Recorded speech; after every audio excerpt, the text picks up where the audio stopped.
በምድር ላይ የሚከሰቱ ብዙ ሰቆቃዎችና ችግሮች አሉ። ብዙ ሰዎች ያለ አግባብ በሌሎች እየተጨቆኑ የሚኖርበት ሁኔታ ብዙ ነው። የምናያቸው የፍጡራን ጭካኔዎች በየቦታው መጥፎ ተጽዕኖዎችን ሲያሳድሩ እናስተውላለን። እና ታዲያ አላህ Subhanahu Wa Ta'ala ይህንን ነገር ማስቆም ይችላል። ቻይ ከሆነ ጌታችሁ ይህንን ማስቆም እየቻለ ሰው ሲቸገር ለምን ዝም ብሎ ይመለከታል የሚሉ ጥያቄዎች አሉ። አንዳንድ ጊዜ በተለይ ሙስሊም ያልሆኑ ወገኖች የሚያነሱ ጅንብር አለ። ይሄው ጅንብር ጭራሽ በፈጣሪ የማያምኑ አንዳንድ ሰዎች የሚያነሱት ከመሆኑ ጋር አንዳንድ ጊዜ ሙስሊሞችም ይህንን ጅንብር ሳይሰሙ ራሱ ሐሳቡ በአእምሯቸው ውል ይልባቸዋል። እንደምታውቁት አንድ ውጅንብር በአእምሮ ስለመጣ ብቻ እኛ ተጠራጠርን ማለት አይደለም። መልሱን ስላላወቅን ወይም ደግሞ እንደ አዋቂ ማስረዳት ስላልቻልን ይህን አስመልክቶ ጥርጣሬ ውስጥ ገባን ማለት አይደለም። ዞሮ ዞሮ የሸይጣን ጉትጎታ የሱ ተግባር ነውና እኛ እንጠየቅበትም። ስለዚህ እንደ አይነት ሐሳብ በአእምሯችን አንዳንዴ ውል ሊል ይችላል። እሱም ምንድነው? አላህ Subhanahu Wa Ta'ala አዛኝና ሩህሩህ ጌታ ከሆነ በምድር ላይ የሚከሰቱ ብዙ ሰቆቃዎችና ችግሮች አሉ። ብዙ ሰዎች ያለ አግባብ በሌሎች እየተጨቆኑ የሚኖርበት ሁኔታ ብዙ ነው። የምናያቸው የፍጡራን ጭካኔዎች በየቦታው መጥፎ ተጽዕኖዎችን ሲያሳድሩ እናስተውላለን። እና ታዲያ አላህ Subhanahu Wa Ta'ala ይህንን ነገር ማስቆም ይችላል። ቻይ ከሆነ ጌታችሁ ይህንን ማስቆም እየቻለ ሰው ሲቸገር ለምን ዝም ብሎ ይመለከታል የሚሉ ጥያቄዎች አሉ። እና እነዚህ ጥያቄዎች በመሰረታዊ ይዘት የሚነሱት ከማያምኑ ሰዎች እንደሆኑ ገልጬላችኋለሁ። እና ይህን አስመልክቶ ሳናሰፋ ባጭሩ በተወሰኑ ነጥቦች አጫጭር ምላሾችን ማስፈር እንችላለን። እና የመጀመሪያው ምንድነው? ይህ ህይወት የፈተና ህይወት ነው። አላህ ወደዚህ ያመጣን እንድንደሰትና እንድንመቻች ወይም በዚህ ህይወት ላይ የተለያዩ የደስታ እና የፍስሃ ምቾቶችን እንድንጎናጸፍ አይደለም። የፈተና ህይወት ነው። ይህ አጭር ህይወት ወደ ዘላለማዊው የአኺራ ህይወት የምንሸጋገርበት ድልድይ ነው። ስለዚህ ይህ ህይወት ፈተና ከሆነ የምንፈተነው ደግሞ በጥሩም በመጥፎም ነው። ወነብሉኩም ቢሸር ወልኸይር ፊትነተን ወኢለይና ቱርጀዑን። በመጥፎም በጥሩም እንፈትናችኋለን ይላል። ብዙዎች ፈተና የሚመስላቸው ችግርና ሰቆቃ ብቻ ነው። ምቾትም ማግኘትም አዎን ፈተና ነው፣ ማጣት ብቻ አይደለም። ስለዚህ ይህ ፈተና ከሆነ ፈተናነቱ ደግሞ የሚረጋገጠው በትክክል ጥሩና መጥፎ ሲኖር ነው። ለዚህ ነው አላህ Subhanahu Wa Ta'ala አንደኛ ጥሩን ከመጥፎ እንድንለይ ነው የፈተነንና ወደዚህ ምድር ያመጣል። ወሃደይናሁ ነጅደይን ጥሩን ከመጥፎ አላህ እንድናውቅ አድርጎናል፣ ለይተን እንድናውቅ አድርጎናል። ታዲያ ይህንን ፈተና ማሳካት የሚቻለው የግድ እንዲህ አይነት ተቃራኒ ነገሮች በፍጥረተ ዓለሙ ሲገኙ ብቻ ነው። ጥሩን አታድርጉ መጥፎውን ደግሞ ጥሩን አድርጉና ፈጽሙ መጥፎውን ተከልከሉ የሚል ትእዛዝ ሲመጣልን። ስለዚህ አንዳንድ ሰዎች እንደሚያስቡት ምናባዊ የሆነ ጥሩ ነገር ብቻ ያለበት የተድላ ህይወት የፈተና ህይወት ሊሆን አይችልም። ያ የጀነት ህይወት ነው። ወደፊት ይህንን ፈተና ስናልፍ ልንጎናጸፈው የምንችለው የሽልማት ነው። ስለዚህ ከዚህ አንፃር ልናስበው ይገባል ማለት ነው። ከዚህ ቀደም እንዳልኳችሁ ብዙዎች ይህንን ስላልተገነዘቡ ነው በፈጣሪ የማያምኑ ሰዎች የሚያመጡት ጥያቄ ከነሱ አእምሮ መዝቀጥ ጋር አብሮ የሚሄድ ደረጃ ላይ ያለ ጥያቄ ነው። ስለዚህ እነሱ ይህንን ስለማያምኑ ለምን ታዲያ አላህ ዝም ብሎ ይተወናል የሚል ጥያቄ ሊያነሱ ይችላሉ ማለት ነው። ሌላው ደግሞ ፈተናነቱን የሚያረጋግጠው ነጥብ ምንድነው? ጥሩና መጥፎ ባይኖሩ ኖሮ ሰዎች የጥሩን ነገር ጥሩነት ራሱ ማወቅ አይችሉም ነበር። ችግር ባይኖር ምቾት ያለው ዋጋ አይታወቅም ነበር። በሽታ ባይኖር የጤና ጸጋ ደረጃና ክብደት አይታወቅም ነበር። ማጣት ባይኖር የሀብት ጸጋ ብዙዎች ዘንድ ቦታ አይኖረውም ነበር። እና ሁሉ ነገር በተመቻቸበት ምናባዊ ህይወት ላይ ጥሩ ነገርን በጥሩነቱ ማወቅ የማይቻልበት ህይወት ይሆን ነበር ማለት ነው። ሌላው ደግሞ ልናውቀው የሚገባው መንደርደሪያ ጥርት ያለ ሸር ወይም መጥፎ ነገር ብቻ ያለበት ነገር የለም፣ ወይም ደግሞ እንዲህ አይነት ኑሮ የለም። ማንኛውም መጥፎ የምንለው ነገር ወይ እሱ ራሱ በሌላ ጎን ጥሩ ነገር ያከለ ነው፣ ወይ ደግሞ በስተጀርባ ሌላ ጥሩ ነገር ይዞ የሚመጣ መሸጋገሪያ ነው። ስለዚህ ይህንን ማወቅ ያስፈልገናል። ኒስቢ የሆነ ሸር አለ። ከሌላ ነገር አንጻር ሸር እንለዋለን፣ ግን ሌላ በጎኑ ካቀፈውና ካጣመረው መገለጫ አንጻር ወይ ደግሞ ከሚያሳድረው ተጽዕኖ አንጻር ወይ ወደፊት ከሚያመጣው ጥበብ አንጻር አላህ ይህንን ነገር አብሮ አስቀምጦታል ማለት ነው። ለምሳሌ ሸር ነገርም ብናስብ ሐታ ኢብሊስን ብናስብ ኢብሊስ ባይኖር ኖሮ ሰዎች ኢማናቸው ጠንካራ እንዲሆን ፈተና አይጋረጥባቸውም ነበር። የኢብሊስ ጉትጎታ ወይም የሸይጣን ጉትጎታ ባይኖር ኖሮ ኢማናቸው ተጣርቶ ከፍ ያለ ደረጃ ላይ ላይደርስ ይችላል። ወይም ከዚህ ውጭ ያሉ ችግሮችን ስንመለከት እነዚህን ችግሮች አስበን ከነሱ ለመጠንቀቅ በምናደርገው ጥረት ወይም ደግሞ ሌሎችን በችግራቸው ላይ ለማገዝ በምናደርገው ጥረት ሁሉ የምናገኘው ነገር አለ እና አላህ እነዚህ ነገሮችን ማድረጉን ስናስብ እንዲያው ከእዝነቱ አንጻር አላህ አዛኝ አይደለ ወይ የሚለውን ነጥብ ብቻ አይደለም ማሳት ያለብን። አላህ አዛኝ እንደሆነው ሁሉ አዋቂም ነው፣ ስለወደፊቱ ያውቃል። አላህ አዛኝ እንደሆነው ሁሉ ጥበበኛ ነው። አላህ አዛኝ እንደሆነው ሁሉ ፍትህኛም ነው። የሱ እዝነት የማይገባቸውን ሰዎች ላይሰጣቸው ይችላል፣ ይህን ላያድላቸው ይችላል። ስለዚህ ይህንንም ማሰብ አንድ ተገቢ የሆነ ቁም ነገር ነው ማለት ነው። ታዲያ ቅድም እንዳልኩት በአንድ ነገር ውስጥ ያሉትን መልካም ነገሮችን ራሱ ማሰብ አንድ መሰረታዊ ነገር ነው። ምክንያቱም መጥፎ ነገር መኖሩ ወይም መሰቆቃ፣ ችግር መብዛቱ አንደኛ እነሱ እንደሚያስቡት ከኸይር አንጻር በጣም ጥቂት ነው፣ ኢምንት ነው። ለምሳሌ በግለሰብ ደረጃ አንድ ሰው አንድ አይኑ ቢጠፋ እከሌ በጣም ተቸገረ፣ አንድ አይኑ እኮ ጠፋ ይባላል። طيب ሌላኛው አይንስ፣ ጭንቅላቱስ፣ አፍንጫው፣ አፉ፣ ሌላው መላው የሰውነት አካሉስ እያንዳንዱ ነገር የራሱን ተገቢ ስራ እየተወጣ ባለበት ሁኔታስ ይሄ የአላህ እዝነት አይደለም? ይሄ ብቻ አይደለም። ችግርተኛ የሚባሉ ሰዎችና ችግርተኛ ያልሆኑ ሰዎችን እናስተያይ። ያኒ የታመሙ ሰዎች ይበዛሉ ወይስ ጤነኞች ይበዛሉ? በእርግጠኝነት ጤነኛ ነው የሚበዛው። የታመሙ ሰዎች ሲታመሙ ዜና የሚሆነው ለዚህ እኮ ነው። እከሌ እኮ ጤነኛ ነው የሚል ዜና ሰምተን አናውቅም አይደል? አዲስ ነገር አይደለም። መሰረታዊ ይዘቱን የቀጠለ ነገር ነው። ታመመ የሚባለው ግን አዲስ ዜና ነው። ጦርነት ያለበት ቦታ ስንት ነው በዓለማችን ላይ? ውስን ቦታዎች ናቸው። በሰላም የሚኖሩ ሀገራት ይበዛሉ። በአንድ ሀገር ላይ ጦርነት የሚኖሩ ራሱ ሙሉ ሀገሩ በጦርነት ታመሰ ማለት አይደለም። ስለዚህ መጥፎ ነገር መኖሩ የአላህን አዛኝነት ጥርጣሬ ውስጥ ይከታል የሚሉት አላዋቂዎችን ወሬ ስንመለከት طيب ጥሩ ነገር ያውም እጥፍ ድርብ ሆኖ ከምናስበው በላይ በዝቶ ሳለ ይሄ ለምን የሱ መኖርን የሱን እዝነት የሱን ቻይነት አያመላክትም? በእርግጠኝነት ያመላክታል፣ ይበልጥ ያመላክታል እንዲያው። ነገር ግን መረሳት የሌለበት ቅድም እንዳልነው አላህ አዛኝ ብቻ ሳይሆን አዋቂም ነው። አዛኝ ብቻ ሳይሆን ጥበበኛም ነው። ስለዚህ ከሱ ጥበብ አንጻር እነዚህ ነገሮች ማገናዘብ አለብን። ነገር ግን ብዙ ሰዎች እነዚህን ጥበቦች ላያውቁ ይችላሉ። ፈተና የሆነውም ቅድም እንደተባባልነው በዚህ ምክንያት ነው። ማዕነሁ እነዚህ ጥበቦችን ማገናዘብ ቀላል ነው፣ ይሄን ያህል የሚከብድ አይደለም። ግን እኛ የማናውቃቸው ደግሞ አላህ የሚያውቃቸው ሚስጥሮችና ጥበቦች አሉ። እነዚህን ሚስጥሮች አላህ ቢገልጽልን ኖሮ ይሄ ምድር የፈተና ዓለም ይሆን ነበር? አይሆንም ነበር። ፈተና የሆነው ለዚህ ነው። ልብ በሉ እስቲ ይህንን የቁርአን አንቀጽ ፊ ሱረት አሊ ዒምራን አላህ ምን ይላል? ማ ካነ አላሁ ሊየዘረ አልሙእሚኒነ ዐላ ማ አንቱም ዐለይሂ ሐታ የሚዘ አልኸቢሰ ሚነ አጠይብ። ከዛ በኋላ ምን አለ? ወማ ካነ አላሁ ሊዩጥሊዐኩም ዐላ አልገይብ ይላል። አላህ አማኞችን አሁን ባላችሁበት ሁኔታ ላይ ጥሩን ከመጥፎ ወይም ደግሞ ንጹሑን ከቆሻሻው ሳይለይ አይተወውም አለ። ስለዚህ ፈተና ነው ማለት ነው። ሰዎች በተግባር የሚጠሩበት ወንፊት ነው።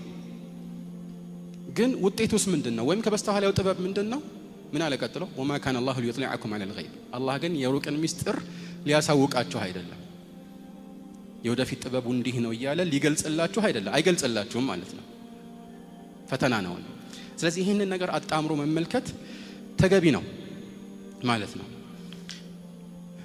ሌላው ደግሞ አላህ Subhanahu Wa Ta'ala እንደዚህ አይነት ችግሮችን ዝም ብሎ የሚያልፋቸው ያለ ምክንያት አይደለም። ጥበብ አለው ብለናል።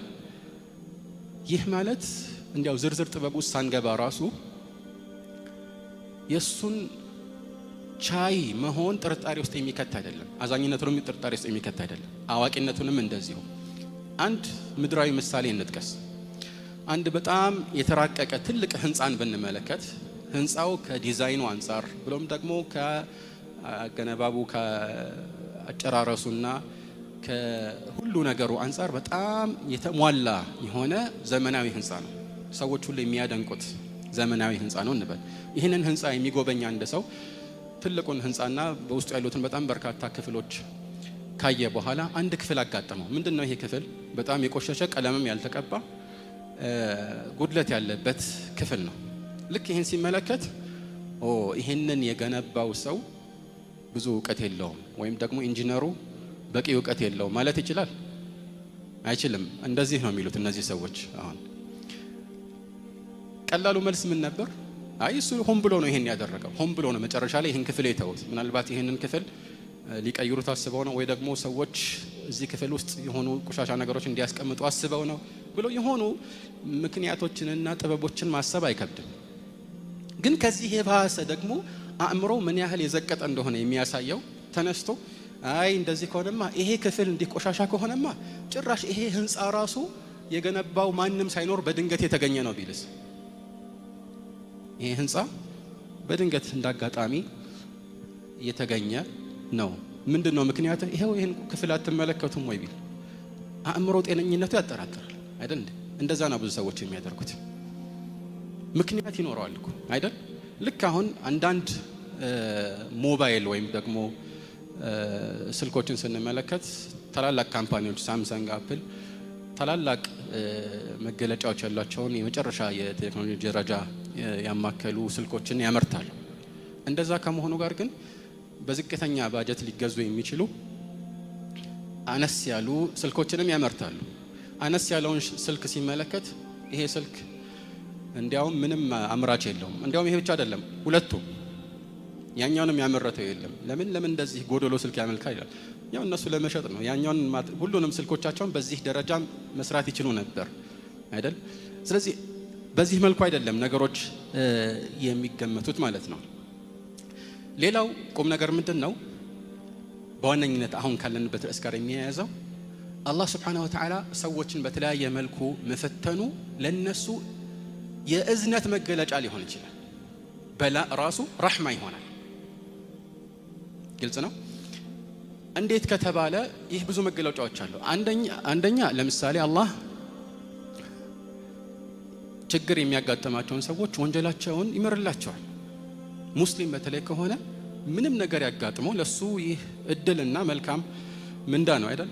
عجبا لأمر المؤمن إن أمره كله له خير وليس ذلك إلا للمؤمن إن أصابته سراء شكر فكان خيرا له وإن أصابته ضراء صبر فكان خيرا له مؤمن እጅግ የሚደንቅ ነው ጉዳዩ ይላሉ መልእክተኛ። የሙእሚን ነገር ጉዳዩ ሁሉ የሚደንቅ ነው። ሁሉ ነገሩ ኸይር ነው። ጥሩ ነገር ሲያጋጥመው አላህን ያመሰግንና ጥሩ ይሆንለታል፣ መልካም ይሆንለታል። መጥፎም ሲያጋጥመው አሁንም ሰብር ያደርጋል አላህ ብሎ ከዚያም እንደዚሁ መልካም ውጤት ያስገኝለታል። ስለዚህ ችግር ሲያጋጥመው አንድ ሰው ይሄ ችግር ወንጀሉን ያራግፍለታል። في الصحيحين መልእክተኛው عليه الصلاه والسلام او في الصحيح من ይላሉ? ما يصيب المسلم من نصب ولا وصب ولا غم ولا اذى ولا هم حتى الشوكة يشاكها إلا كفر الله بها من خطاياه ማንኛውም ሙስሊምን የሚያጋጥመው ድካምም ይሁን በሽታ ወይም ህመምም ይሁን ሐሳብም ይሁን፣ ሐሳቡ ደግሞ ሁለት አይነት ነው። አንደኛው ስለ ወደፊቱ በስጋት መጨነቁ ሊሆን ይችላል፣ ወይ ደግሞ ስላለፈው ነገር ማዘኑም ሊሆን ይችላል። ማንኛውም ችግርም ቢያጋጥሙ በሰው አማካኝነትም ይሁን በተፈጥሮ አደጋም ይሁን ትናንሽ የሚባሉ ቅንጥብጣቢ ችግሮችም ይሁን ሌላው ቀርቶ በመንገድ ሲሄድ እግሩን የሚወጋው እሾክም ቢሆን አሉ መልእክተኛው አለይሂ ሰላቱ ሰላም ሁሌም ቢሆን ከወንጀሉ የሆነ ያህልን ሳያራግፍለት አይተወውም አሉ። ይሄ ታዲያ እድል አይደለም? ይሄ ረህማ አይደለም? ሌላው ደረጃችንን ራሱ ከፍ የሚያደርግበት ምክንያትም ሊሆን ይችላል። ይሄን የሚያስገነዘበው ደግሞ አንዳንድ ጊዜ እኛ በመልካም ስራችን ለፍተን ጥረን ግረን የማንደርስበትን ደረጃ ስለተፈተነና ስለተቸገረን ብቻ አላህ Subhanahu Wa Ta'ala ያንን ደረጃ ሊያጎናጽፈን ይችላል። ይህ ቀላል ነገር አይደለም ማለት ነው። እንደዚሁም አንዳንድ ሰዎች ምቾት ለነሱ ከፈተና እንዲወድቁ ምክንያት ሊሆናቸው ይችላል። አንዳንድ ሰው በችግር ውስጥ ሲኖር ወደ አላህ ፊቱን ያዞራል፣ አላህን ይማጸናል። فأخذناهم بالبأساء والضراء لعلهم يتضرعون فلولا إذ جاءهم بأسنا تضرعوا ولكن قست قلوبهم ሰዎች እኮ ችግርና መከራ የሚፈራረቅባቸው ወደ አላህ ራሳቸውን አስተናንሰው ተውበት አድርገው እሱን ከዚህ ችግር እንዲያወጣቸው እንዲማጸኑት ነበር። ይህ ወደ አላህ እንዲቀርቡ ምክንያት ይሆንላቸዋል። በተቃራኒው ግን አንዳንድ ሰው ምቾት ሲያገኝ ይህን ሁሉ ይረሳል። ወለው በሰጠ الله الرزق لعباده لبغوا في الأرض ولكن ينزل بقدر ما يشاء الله سبحانه وتعالى رزق ومسيسين له ሁሉም ሰው ቢዘረጋው ኖሮ በምድር ላይ ድንበር ያልፉ ነበር ይላል። ስለዚህ ጥበብ አለው አላህ Subhanahu Wa Ta'ala። ابن القيم عند ቦታ ላይ የሚሉት ቁም ነገር አለ። ምን ይላሉ? ولهذا كان من تمام رحمة أرحم الراحمين تسليط أنواع البلاء على العبد كالله የአዛኞች ሁሉ አዛኝ ከሆነው እዝነት ከሚመደቡ ነገሮች መካከል የተለያዩ የፈተና አይነቶችን በአንድ ባሪያው ላይ ማኖሩ ነው ይላል። فإنه أعلم بمصلحته الله ስለዚህ ሰው ጥቅም ይበልጥ ያውቃልና فابتلاؤه له وامتحانه ومنعه من كثير من أغراضه وشهواته أعراضه ነው የሚለው لعله أغراضه ሊሆን ይችላል وشهواته من رحمته به ስለዚህ እሱን መፈተኑ እሱ ከሚወዳቸው አንዳንድ ነገሮች መከልከሉ ስሜቱን እንዳያረካ ማድረጉ ይሄ ራሱን የቻለ አንድ የእዝነት መገለጫ ነው። ነገር ግን ولكن العبد لجهله وظلمه يتهم ربه ብዙ ሰው አላዋቂ ስለሆነ በበደል የተሞላ ስብዕና ስላለው ጌታውን ነው እንዴት እንዲህ ያደረገኝ ብሎ የሚያማርረውና የሚጠራጠረው ولا يعلم إحسانه إليه بابتلائه وامتحانه الله من ያህል ውለታ እንደዋለለት አያውቅም። እንዲህ ሲፈትነው እንዲህ አይነት መልካም ነገርን ሲያመቻችለት ፈተና መሆኑና መቸገሩን ብቻ ነው የሚያየው እና ይሄ ትልቅ ቁም ነገር ነው ማለት ነው። ሌላው ደግሞ ከዚህ ጋር ተያያዥ የሆነው ቁም ነገር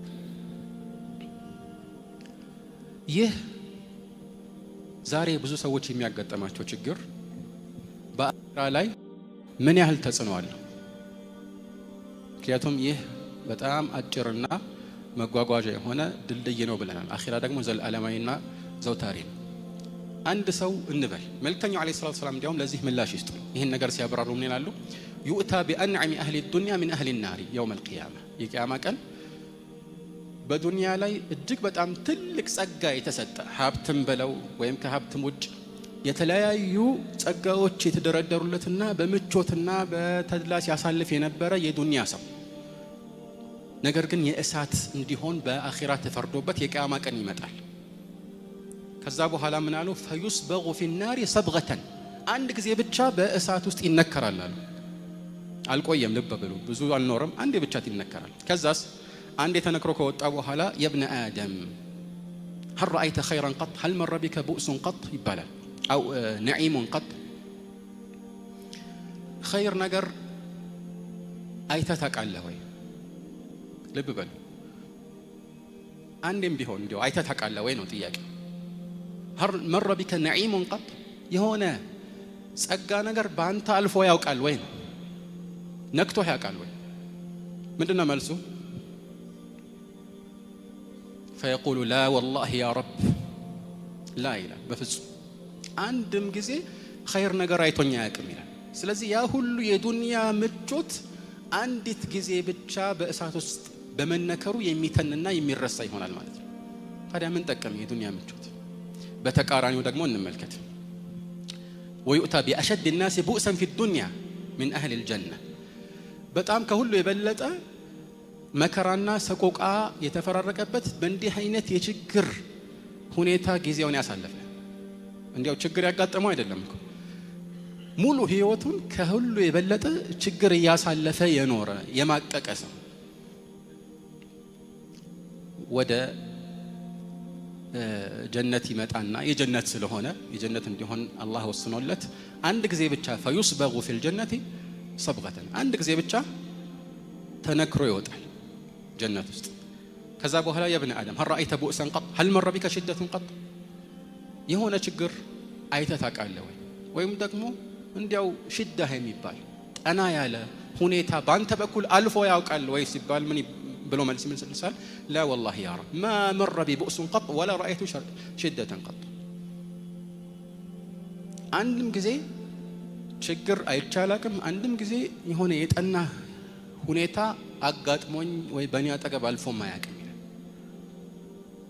ስለዚህ ይሄ ሁሉ የዱንያ ችግር መማቀቅ አንድ ጊዜ ጀነት ውስጥ በመነከር የሚጠፋ ከሆነ ለዚህ ትልቅና ዘላለማዊ ጸጋ ዋጋ መክፈል አያስፈልግም? ዋጋ መክፈል ያስፈልጋል። ይሄ ታወቀ ነገር ነው ማለት ነው። ሌላው ባጭሩ ደግሞ ሰዎች ስንመለከት ሁሉም አንድ አይነት አይደለምና አንዳንድ ሰው በዱንያ ላይ መማቀቁ መሳቀቁ በአላህ የተወሰነበት የሆነው ስለሚገባውም ሊሆን ይችላል፣ በተለይ አማኝ ካልሆነ ማለት ነው። ስለዚህ ነገሮችን ከብዙ ነገሮች ወይም አቅጣጫዎች አንፃር ማየት ተገቢ ነው። አንድን ነገር አካሎ ማየት ነው እንጂ አይ አዛኝ ከሆነ እንዲህ መሆን አለበት የሚሉ ሰዎችን ወሬ መስማት አያስፈልግም። ለምን ነው እንዲህ የምንለው? እነዚህ ሰዎች ስለ ፈጣሪ ሲያስቡ በመሰረቱ እዚህ ዱንያ አምጥተው ሰዎችን እንዲንከባከብና ለነሱ ህይወታቸውን እንዲያመቻችላቸው ግዴታ ያለበት አድርገው ነው። ልክ አንዳንድ ጊዜ ንግግራቸውን ስትሰማ ስለ ፈጣሪ ሲያስቡ ስለ አንድ ባለስልጣን የሚያስቡ ነው የሚመስል። ሰዎች ባለስልጣን ላይ ሮሮ እንደሚያሰሙት አይነት ነው የሚያሰሙት። እንደዚህ አይደለም። አላህ ሁሉን ነገር ቻይ የሆነ የዓለማት ጌታ ነው።